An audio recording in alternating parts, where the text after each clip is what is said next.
الجلوتامين من أكتر المكملات اللي ناس كتير مشتتة مش عارفة بيعمل إيه بالضبط، وبتسمع عنه كلام كتير جدًا، وفي ناس بتستخدمه عشان مفكرة إنه بيعمل حاجة، لكن هو في الحقيقة بيعمل حاجة تاني خالص. في حلقة النهارده بقى هاقول لك كل حاجة محتاج تعرفها عن الجلوتامين، وهنجاوب أسئلة مهمة جدًا زي هل الجلوتامين ليه دور في زيادة الكتلة العضلية والّا لأ؟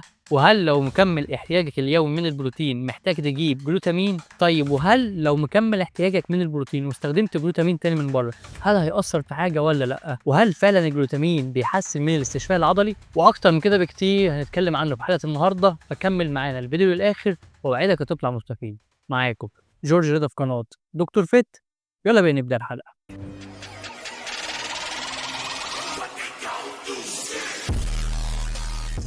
مبدئيًا كده عاوزين نعرف إيه هو الجلوتامين. الجلوتامين ببساطة عبارة عن حمض أميني غير أساسي، غير أساسي يعني كده مش مهم؟ لأ، ما تترجمهاش ترجمة حرفية، غير أساسي يعني الجسم عادي بيقدر يصنعه، لكن الجلوتامين غريب شوية، لأن في حالات معينة هنقولها في الفيديو كمان شوية بيبقى أساسي ويتحول لإسينشال، عشان كده في ناس بتسميه أو بتقول عليه conditionally essential amino acid، يعني هو ساعات يكون أساسي وساعات يكون غير أساسي، هنتكلم في كده النهارده، وفي منه نوعين L-جلوتامين ودي جلوتامين، أشهر حاجة طبعًا والمعروف عليه واللي هو ده اللي بنستخدمه اللي هو الL-جلوتامين.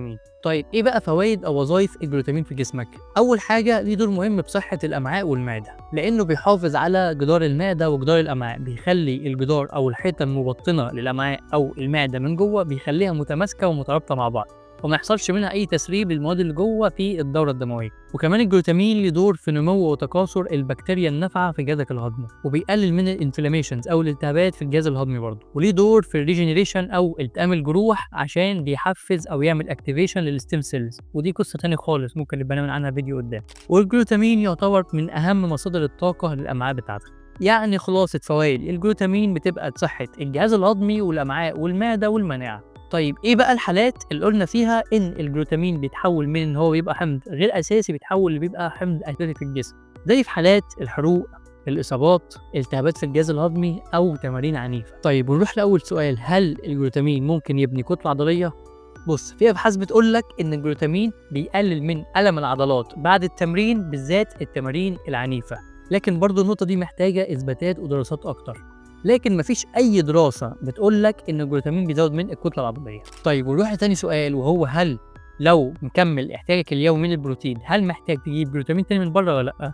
بُص لو هدفك تستخدمه عشان خاطر تزود من كتلتك العضلية فيبقى لأ، زي ما قُلنا من شوية.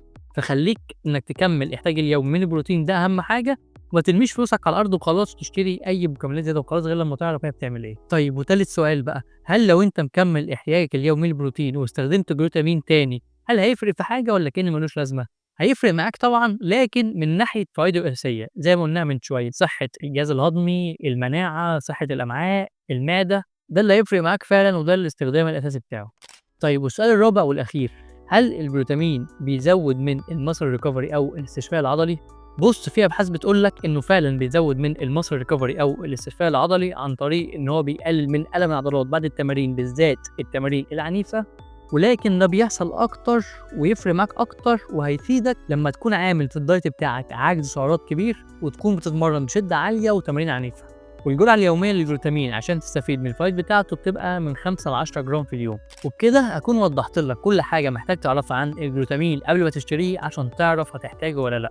ولو عاوز تشتري جلوتامين من مكان موثوق أو أي مكمل غذائي عامةً يبقى أكيد دكتور فيدا ستور. في شحن سريع لكل المحافظات يوصل لك في خلال 24 ل 48 ساعة لأي محافظة في مصر، وكمان هتاخد خصم إضافي لما تستخدم كود خصم دكتور فيت 5. وبس كده دي كانت حلقة النهارده، لو عجبتك قول لنا في الكومنتات، وقول لنا برضه لو عاوز نتكلم عن حلقات أكتر معينة أو نعمل مقارنات بين منتجات معينة ونجهزها ونعملها على طول.